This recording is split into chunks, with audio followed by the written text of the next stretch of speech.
அனைவருக்கும் வணக்கம். நான் உங்க சரவணகுமார் பேசுறேன்.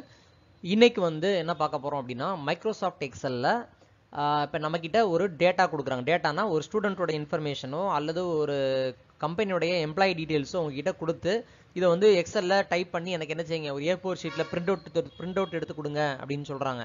ஸோ அப்போ அந்த மாதிரி சுச்சுவேஷன் வரும்பொழுது நீங்கள் மைக்ரோசாஃப்ட் எக்ஸல்ல எப்படி அந்த டேட்டாவை டைப் பண்ணி எப்படி அதை பிரிண்ட் அவுட் எடுக்கிறது அப்படிங்கிறத பற்றி தான் இந்த வீடியோவில் உங்களுக்கு விரிவாக சொல்லித்தரப்போகிறேன்.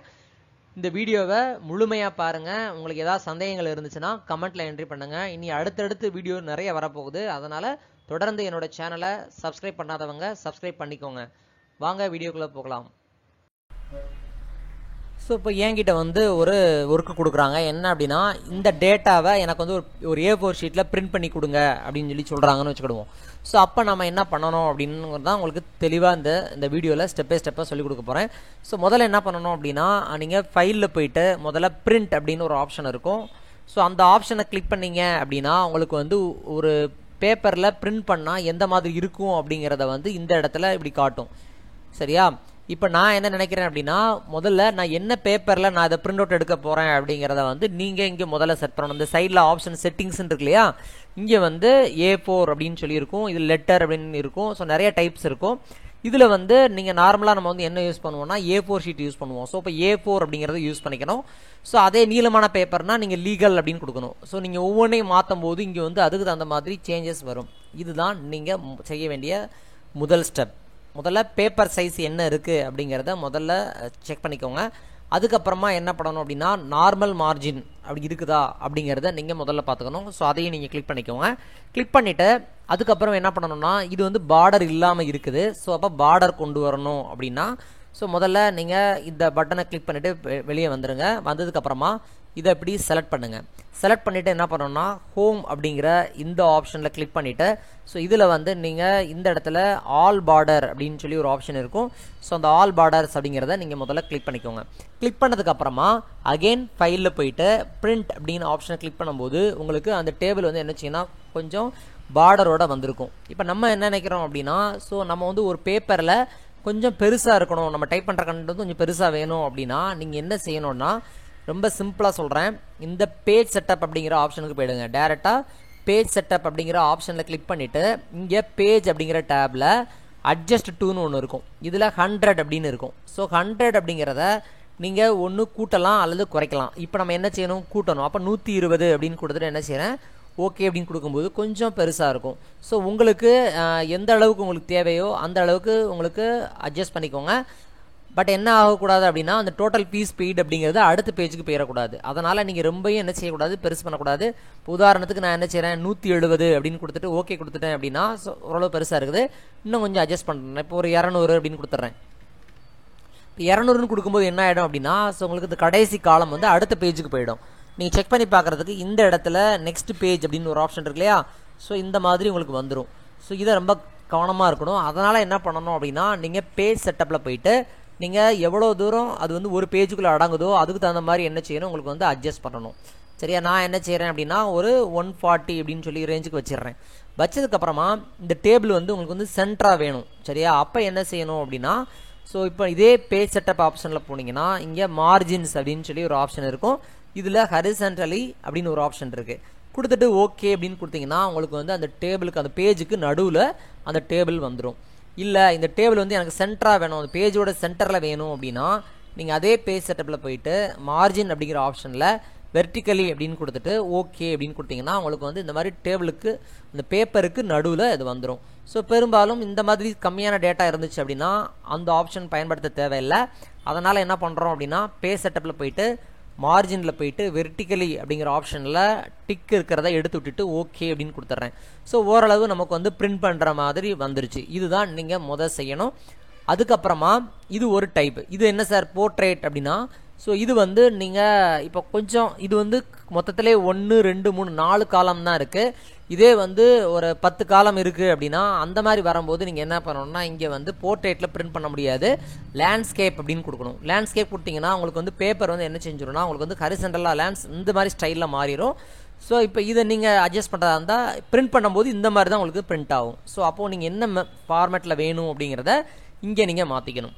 ஸோ இதுதான் ரொம்ப முக்கியம். என்ன செஞ்சோம் அப்படின்னா, ஜஸ்ட்டு பேஜ் செட்டப் முதல்ல பேப்பர் சைஸை மாத்திரம், அதுக்கப்புறம் நார்மல் மார்ஜின் அப்படின்னு கொடுத்துட்றோம். அதுக்கப்புறம் பேஜ் செட்டப்பில் போயிட்டு அட்ஜஸ்ட் டூவில் எவ்வளோ பர்சன்டேஜ் வேணுமோ அதை கொடுக்க ஆட்டோமேட்டிக்காக அட்ஜஸ்ட் ஆகும். அதுக்கப்புறம் மார்ஜின்ஸில் போயிட்டு ஹரிசன்டலி வேணுமா வெர்டிக்கலி வேணுமா அப்படிங்கிறத டிக் பண்ணணும். ஸோ உங்களுக்கு எது அடாப்ட் ஆகுமோ அதை மட்டும் டிக் பண்ணிவிட்டு ஜஸ்ட்டு ஓகே அப்படின்னு கொடுத்தீங்கன்னா உங்களுக்கு இந்த மாதிரி வந்துடும். ஸோ இது வந்து ஒரு ஸ்டேஜ். ஓகே, இன்கேஸ் வந்து நான் என்ன செய்கிறேன் அப்படின்னா, இப்போ இன்னொரு முக்கியமான விஷயம் என்னென்னா, இங்கே பிரிண்டர் அப்படின்னு சொல்லி ஒரு ஆப்ஷன் இருக்குது. இந்த பிரிண்டர் ஆப்ஷனில் இப்போ என்ன இருக்குதுன்னா, டிஃபால்ட்டாக பிடிஎஃப் ஃபில் அப்படின்னு ஒன்று இருக்கும். அப்படி இல்லைன்னா மைக்ரோசாஃப்ட் பிரிண்ட் டு பிடிஎஃப் அப்படின்னு சொல்லி ஒன்று இருக்கும். இது எதுக்காக அப்படின்னா, நீங்கள் இதில் பிரிண்ட் அப்படின்னு கொடுத்தீங்கன்னா ஆட்டோமேட்டிக்காக ஒரு பிடிஎஃப் ஃபைலாக என்ன செஞ்சிடும், அது வந்து ஜென்ரேட் ஆகும். ஸோ அப்போ நம்ம என்ன செய்கிறோம் அப்படின்னா, இது வந்து ஸ்டூடெண்ட் டேட்டா அப்படின்னு சொல்லி கொடுத்துட்டு என்ன செய்கிறேன், நான் வந்து சேவ் அப்படின்னு கொடுத்துட்றேன். ஸோ கொடுத்த உடனே என்ன ஆகும் அப்படின்னா, ஆட்டோமேட்டிக்காக அது என்ன செய்யும், பிடிஎஃப் ஃபார்மேட்டாக அது வந்து ஸ்டோர் ஆகும். அதுக்கப்புறமா நீங்கள் அதை வந்து டெஸ்க்டாப்பில் இருந்து அந்த பிடிஎஃப் ஃபார்மேட் இருக்குல்ல, இந்த மாதிரி வந்துருக்கு இல்லையா, இதை நீங்கள் ஜஸ்ட் என்ட்ரு பண்ணிங்கன்னா உங்களுக்கு வந்து அந்த பிடிஎஃப் ஃபைல் வந்து நீங்கள் இந்த மாதிரி வந்துடும். ஸோ இதை நீங்கள் வேறு யாருக்கும் அனுப்புனதாக இருந்தால் இதை நீங்கள் டேரெக்டாக காப்பி பண்ணி நீங்கள் மெயில் அனுப்புனா நீங்கள் அனுப்பிக்கலாம். ஸோ இது வந்து பிடிஎஃபாக மாற்றுறது. ஸோ இதே வந்து நீங்கள் டேரெக்டாக பிரிண்ட் பண்ணணும் அப்படின்னா, இங்கே வந்து என்ன பிரிண்டர் கனெக்ட் ஆகிருக்குன்னு பார்க்கணும். இப்போ இதில் வந்து உதாரணத்துக்கு கெனான் கனெக்ட் ஆகிருக்குன்னா நீங்கள் கெனான் அப்படின்னு கிளிக் பண்ணிங்கன்னா, ஸோ டேரெக்டாக நம்ம பிரிண்ட் கொடுத்தா இதே மாதிரியே அந்த பிரிண்டரில் போய் பிரிண்ட் ஆகிடும். இதுதான் நீங்கள் பண்ண வேண்டிய ஸ்டெப்பு. சரி, இந்த மாதிரி ஒரு டேட்டா இருக்குது. ஸோ இது எப்படி சார் பிரிண்ட் பண்ணுறது அப்படிங்கிறத நான் சொல்லித்தரேன். இப்போ கண்ட்ரோல் பி அப்படின்னு கொடுத்தீங்கன்னா அதே சேம் தான். இப்போ பாருங்கள், உங்களுக்கு வந்து A4 ஷீட்டில் உங்களுக்கு என்ன இப்போ இங்கே பார்த்தீங்கன்னா இங்கே லெட்டர்னு இருக்கும், முதல்ல A4ன்னு மாற்றுங்க.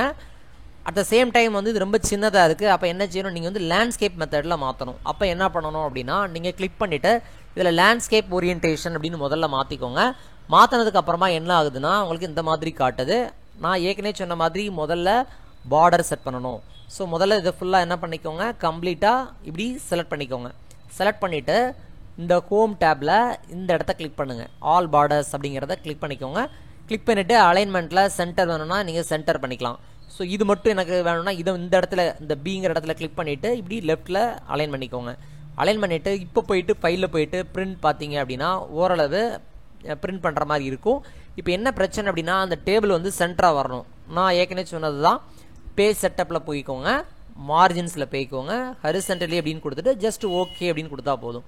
அதுக்கப்புறமா பேஜ் செட்டப்பில் போயிட்டு இந்த அட்ஜஸ்ட் டூவில் கொஞ்சம் இப்படி அட்ஜஸ்ட் பண்ணிங்க அப்படின்னா ஓரளவு பிரிண்ட் பண்ணும்போது பார்க்குற மாதிரி இருக்கும். அதாவது கொஞ்சம் சின்னதாக இல்லாமல் கொஞ்சம் பெருசாக இருக்கும். இல்லை சார், இப்போ வந்து எனக்கு இதை விட கொஞ்சம் எனக்கு வந்து பெருசாக வேணும் அப்படின்னு நினைக்கிறீங்க அப்படின்னா, ஸோ நம்ம இதை தான் நீங்கள் ரைஸ் பண்ணிக்கணும். ரைஸ் பண்ண என்ன செய்யணும்னா ஆட்டோமேட்டிக்காக வந்து அதோடைய சைஸ் வந்து கூடிக்கிட்டே வரும். சரியா? ஓகே, இப்போ பார்த்தீங்கன்னா இதில் நெக்ஸ்ட்டுன்னு சொல்லி இந்த இடத்துல நெக்ஸ்ட் பேஜ்ன்னு இருக்கு இல்லையா, ஸோ அடுத்த பேஜில் என்ன பிரிண்ட் ஆகும் அப்படிங்கிறத இது காட்டுது. ஓகே, சரி, இப்போ வந்து ஃபஸ்ட்டு பேஜில் ரோல் நம்பர், ஸ்டூடெண்ட் நேம் இந்த மாதிரி காட்டுது. பட் நெக்ஸ்ட் பேஜில் அது இல்லை. அப்போ அதை கொண்டு வரணும்னா என்ன பண்ணணும் அப்படிங்கிறத நான் இப்போ சொல்லித்தரேன். ஸோ அப்போ நீங்கள் என்ன செய்யணும்னா பின்னாடி வந்துடுங்க. வந்துட்டு என்ன பண்ணுங்கள், இந்த இடத்த கிளிக் பண்ணுங்கள். இந்த இருக்கு இல்லையா, இந்த இடத்த இப்படி இந்த 1ஆம் நம்பரில் இப்படி கிளிக் பண்ணிங்கன்னா எது அடுத்த பேஜுக்கு வரணுமோ அதை அப்படி கிளிக் பண்ணுங்கள். கிளிக் பண்ணிவிட்டு இங்கே பேஜ் லேஅவுட் அப்படின்னு ஒரு ஆப்ஷன் இருக்கும். இதில் பிரிண்ட் டைட்டில்ஸ் அப்படின்னு சொல்லி ஒரு ஆப்ஷன் இருக்குது. இந்த பிரிண்ட் டைட்டில்ஸ் அப்படிங்கிற ஆப்ஷனை கிளிக் பண்ணிங்க அப்படின்னா இங்கே ரோஸ் டு ரிப்பீட்டட் டாப் அப்படின்னு சொல்லி ஒன்று இருக்கும். இதை கிளிக் பண்ணுங்கள். கிளிக் பண்ணிவிட்டு இந்த இடத்த இந்த 1ஆம் நம்பரில் இப்படி கிளிக் பண்ணுங்கள். கிளிக் பண்ண உடனே இந்த மாதிரி இந்த இடத்துல வரும். அகெயின் இதை ஒரு தடவை இப்படி கிளிக் பண்ணுங்கள். ஜஸ்ட்டு ஓகே அப்படின்னு கொடுத்துருங்க. கொடுத்துட்டு அகெயின் கண்ட்ரோல் பி. சரியா? கண்ட்ரோல் பி, அப்படி இல்லைன்னா ஃபைலில் போயிட்டு பிரிண்ட் அப்படிங்கிற ஆப்ஷனை கிளிக் பண்ணும்போது உங்களுக்கு இந்த மாதிரி இங்கே நெக்ஸ்ட் பேஜ் கொடுத்தீங்கன்னா உங்களுக்கு ஆட்டோமேட்டிக்காக அந்த ஹெட்டிங் வந்து மேலே அப்படியே இருக்கும். ஃபஸ்ட் பேஜில் பார்த்தீங்கன்னா அந்த ஹெட்டிங் அப்படியே இருக்கும். சரியா? ஸோ இதுக்கு தான் நம்ம இந்த மாதிரி செட் பண்ணுறது. இந்த வீடியோ உங்களுக்கு நான் சொல்லிக் கொடுக்குறது புரியல அப்படின்னா திருப்பி ஒரு தடவை ரீவைண்ட் பண்ணி பார்த்துக்கோங்க. அதுக்கப்புறமா இன்னொரு பிரச்சனை நீங்கள் என்ன ஃபேஸ் பண்ண வேண்டியிருக்கும் அப்படின்னா, ஒருவேளை நான் வந்து இதை வந்து சைஸை வந்து நான் இன்னும் கொஞ்சம் கூட்டிடுறேன். ஸோ இது 165ன்னு கூட்டும் பொழுது இப்போ 4 பேஜாக மாறிடுச்சு. நீங்கள் நெக்ஸ்ட் கொடுத்தீங்கன்னா என்ன நடக்குது அப்படின்னா, ஸோ ஆவரேஜ் அப்படிங்கிறது என்ன ஆயிடுச்சு அப்படின்னா உங்களுக்கு வந்து அடுத்த பேஜுக்கு அது போயிடுச்சு. ஸோ அப்போ இந்த மாதிரி சுச்சுவேஷன் வரும்பொழுது நம்ம என்ன செய்யணும், நான் என்ன நினைக்கிறேன்னா இந்த 165ங்கிறத என்ன செய்யக்கூடாது, குறைக்கக்கூடாது. பட் ஆவரேஜுங்கிறது உள்ளே வரணும் அப்படின்னா நீங்கள் என்ன செய்யலாம் அப்படிங்கிறத நான் சொல்லித்தரேன். முதல்ல பேஜ் செட்டப்பில் போயிட்டு இங்கே வந்து மார்ஜின்ஸ் அப்படின்னு சொல்லி ஒன்று இருக்கு இல்லையா, இதில் லெஃப்ட்னு ஒன்று இருக்கும். இந்த லெஃப்ட்டில் 0.7 அப்படின்னு இருக்குது. இதை வந்து நான் கொஞ்சம் குறைக்கிறேன், 0.2 அப்படின்னு மாற்றலாம். ஸோ மாற்றினா கொஞ்சம் அப்படி குறையும். அதுக்கப்புறமா பேஜ் செட்டப்பில் போகணும், அதே மார்ஜினில் போகணும். இங்கே 7 இருக்கு இல்லையா, இதில் வந்து ஒரு 2 அப்படின்னு மாற்றுறேன். அகெயின் ஓகே கொடுக்கும்போது பாருங்கள் ஆவரேஜ் உள்ளே வந்துருச்சு. பட் கொஞ்சம் அட்ஜஸ்ட் பண்ணுறதா இருந்தால் எல்லாமே இங்கே தான் இருக்குது, அட்ஜஸ்ட் டூலில் தான் இருக்குது. அப்படியே ஓகே கொடுத்தீங்கன்னா கொஞ்சம் அப்படி குறையும். ஸோ இதுதான் வந்து செட் பண்ணக்கூடிய மெத்தட். ஸோ ரொம்ப ரொம்ப ரொம்ப எல்லா இடங்கள்லையுமே இதை தான் நீங்கள் பயன்படுத்த வேண்டியிருக்கும். அதனால் ரொம்ப கேர்ஃபுல்லாக அதை பார்த்துக்கோங்க. அதுக்கப்புறம் பின்னாடி வந்துக்கோங்க. வந்துட்டு இப்போ இதுக்கு மேலே ஒரு ஹெட்டிங் கொண்டு வரணும் அப்படின்னு நினைக்கிறீங்க அப்படின்னா என்ன செய்யணும் அப்படின்னா, ஜஸ்ட் இதில் ரைட் கிளிக் பண்ணுங்கள், இங்கே இன்சர்ட் பண்ணுங்கள். இந்த இடத்துல ரைட் கிளிக் பண்ணணும், இன்சர்ட் பண்ணணும். இன்சர்ட் பண்ணிவிட்டு இதை ஃபுல்லாக இப்படி செலக்ட் பண்ணணும். இது வரைக்கும் செலக்ட் பண்ணிவிட்டு இதிலே ரைட் கிளிக் பண்ணிங்கன்னா இங்கே மெர்ஜ் சென்டர் அப்படின்னு ஒரு ஆப்ஷன் இருக்கும். அப்படி இல்லைன்னா ஹோமில் போனீங்கன்னா இங்கேயே மெர்ஜன் சென்டர் அப்படின்னு சொல்லி ஒரு ஆப்ஷன் இருக்குது. இதை கிளிக் பண்ணுங்கள். கிளிக் பண்ணிவிட்டு இங்கே வந்து ஸ்டூடெண்ட் இன்ஃபர்மேஷன் அப்படின்னு சொல்லி டைப் பண்ணுங்கள். டைப் பண்ணிவிட்டு இதை செலக்ட் பண்ணி இதை கிளிக் பண்ணிவிட்டு ஜஸ்ட் இந்த சைஸ் அப்படி இதை வச்சு கூட்டிக்கலாம். ஓரளவு தெரிகிற மாதிரி கூட்டிக்கோங்க. இப்போ நீங்கள் கண்ட்ரோல் P இப்படின்னு கொடுக்கும் பொழுது இந்த மாதிரி வந்திருக்கும். நெக்ஸ்ட் பேஜ் கொடுக்கும் பொழுது இப்படி இருக்கும். ஸோ இதுக்கு அதான் நான் சொல்கிறேன், இது எப்படி செட் பண்ணியிருக்கேன் அப்படிங்கிறத நீங்கள் பார்த்துக்கோங்க. அதே மாதிரி கீழே வந்து ஒரு இன்ஃபர்மேஷன் வரணும் அப்படின்னா ஸோ அதே மாதிரி இந்த இடத்துல ரைட் கிளிக் பண்ணுங்கள், இன்சர்ட் கொடுங்க. கொடுத்துட்டு இதே அதே மாதிரி என்ன செய்யணும், மெர்ஜ் பண்ணணும். மெர்ஜ் பண்ணிவிட்டு இங்கே வந்து என்ன ஸ்கூல் அப்படின்னு சொல்லி ஜஸ்ட் எதாவது டைப் பண்ணணும் அப்படின்னா நீங்கள் என்ன செய்யலாம், நீங்கள் இதில் டைப் பண்ணிக்கலாம். ஸோ எல்லாமே நம்ம வந்து இந்த மெர்ஜ் செல்லில் யூஸ் பண்ணக்கூடிய மெத்தட் தான் இருக்குது. ஸோ கவர்மெண்ட் ஹையர் சும்மா எக்ஸாம்பிளுக்கு சரியா ஸ்கூல் அப்படின்னு சொல்லி டைப் பண்ணிடுறேன். டைப் பண்ணிவிட்டு என்டர் பண்ணுறேன். இதை கொஞ்சம் நீங்கள் என்ன செஞ்சுக்கணும், இப்படி குறைச்சிக்கணும். சரி ஓகே. ஸோ இது பண்ணிடலாம் சார். அடுத்து என்ன சார் பண்ணுறேன் அப்படின்னா, இந்த இடத்துல இந்த பக்கம் எனக்கு என்ன வேணும்னா டேட் அப்படின்னு வேணும், இந்த பக்கம் ஏதாவது ஒரு கண்டென்ட் வேணும் அப்படின்னா ஸோ அப்போ இந்த ரெண்டை மட்டும் செலக்ட் பண்ணிவிட்டு மெர்ஜன் சென்டர் அப்படின்னு கொடுங்க. இந்த இதை மட்டும் செலக்ட் பண்ணிவிட்டு மெர்ஜன் சென்டர் கொடுத்துக்கோங்க. கொடுத்துட்டு இதுக்குள்ளே என்ன பண்ணுங்கன்னா டேட் அப்படின்னு சொல்லி டைப் பண்ணுங்கள். ஸோ உதாரணத்துக்கு இங்கே 26/5/25 இந்த மாதிரி டேட் கொடுத்துக்கோங்க. அதே மாதிரி இங்கே என்ன செஞ்சுக்கலாம் அப்படின்னா என்ன செய்யலாம், கிளாஸ் அப்படின்னு சொல்லிட்டு இங்கே 10th அப்படின்னு போடலாம். ஸோ இப்போ நீங்கள் கண்ட்ரோல் P கொடுக்கும்பொழுது உங்களுக்கு இந்த மாதிரி வந்துடும். நீங்கள் திருப்பி எஸ்கேப் கொடுத்தீங்கன்னா வெளியே வந்துடும். இதை கொஞ்சம் அப்படி குறைக்கணும், அப்படி குறைச்சிக்கலாம். இதை கிளிக் பண்ணிக்கோங்க, இப்படி ஜஸ்ட்டு குறைச்சிக்கோங்க. எல்லாமே நீங்கள் பண்ணுறதுல தான் இருக்குது. இல்லை சார் எனக்கு தெரியாமல் நான் மெர்ஜ் பண்ணிட்டேன், எனக்கு எடுத்து விடணும். இப்போ உதாரணத்துக்கு இதை நான் செலக்ட் பண்ணிவிட்டு மெர்ஜ் சென்டர் அப்படின்னு கொடுத்துட்டிங்கன்னா எங்களுக்கு இந்த மாதிரி மெர்ஜ் ஆகிடும். திருப்பி எடுத்து விடுறதுக்கு அதே மெர்ஜ் சென்டர் ஆப்ஷன் தான் நீங்கள் கிளிக் பண்ணணும். கிளிக் பண்ணியாச்சு. அடுத்தது ஒரு அட்ரஸ் கொண்டு வரணும். அப்போ ரைட் கிளிக் பண்ணுங்கள், இன்சர்ட் பண்ணுங்கள். அகெயின் இது ஃபுல்லாக செலக்ட் பண்ணுங்கள், மெர்ஜன் சென்டர் கொடுங்க. ஸோ 12 வெஸ்ட் ஸ்ட்ரீட் இந்த மாதிரி நீங்கள் டைப் பண்ணிகிட்டே இருக்கிறீங்க சரியா, கழுகுமலை சரியா, அப்புறம் வந்து தூத்துக்குடி டிஸ்ட்ரிக்ட் இந்த மாதிரி சம் டேட்டாஸ் வந்து போய்கிட்டே இருக்கும் பொழுது சரியா, அதுக்கப்புறம் என்ன ஆகுது அப்படின்னா ஒரு குறிப்பிட்ட ஸ்டேஜில் அந்த செல்லையும் தாண்டி அது போயிடுது சரியா. அப்போ நம்ம என்ன பண்ணலாம் அப்படிங்கிறத நான் சொல்லிடுறேன். இப்போ தமிழ்நாடு இந்த இடத்துல ஏதாவது ஊடல் ஒன்று ஆட் பண்ணுறேன். ஸோ கோவில்பட்டி தாலுக் அப்படின்னு சொல்லும்போது ஆட்டோமேட்டிக்காக என்ன செய்யுது, கீழே வந்துடும் சரியா. இங்கே பார்த்தீங்கன்னா கீழே வரல. அப்போ என்ன சார் பண்ணுறது, மறைஞ்சிருது அப்படின்னா என்ன செய்யணும்னா இங்கே வந்து wrap text அப்படின்னு சொல்லி ஒரு ஆப்ஷன் இருக்கும். அந்த wrap text ஆப்ஷனை கிளிக் பண்ணிவிட்டு இந்த இடத்துல அப்படி கிளிக் பண்ணி இப்படி கீழே இழுக்கணும். இழுக்கும்போது ஆட்டோமேட்டிக்காக அப்படி வந்துடும். இப்போ நீங்கள் கண்ட்ரோல் P கொடுத்தீங்க அப்படின்னா உங்களுக்கு இந்த மாதிரி வந்திருக்கும். ஸோ இதை நீங்கள் ட்ரை பண்ணி பாருங்கள். அதுக்கப்புறமா இது போல்டு பண்ணி பாருங்கள், அப்புறம் அண்டர்லைன் பண்ணுங்கள். அண்டர்லைன் எப்படி பண்ணுறோம், இங்கே இருக்குது போல்டு அண்டர்லைன் எல்லா ஆப்ஷனுமே இங்கேயே இருக்கும் சரியா. ஜஸ்ட் ட்ரை பண்ணி பாருங்கள். சரி சார் இப்போ கீழே வந்து ஒரு சிக்னேச்சர் மாதிரி கொண்டு வரணும் அப்படின்னு நினைக்கிறேன். அப்போ என்ன பண்ணணும், அதே சேம் ஸ்டெப் தான். இந்த இடத்துல வச்சுக்கோங்க, ஒரு மெர்ஜன் சென்டர் கொடுங்க, இங்கே சிக்னேச்சர் அப்படின்னு சொல்லி கொடுங்க.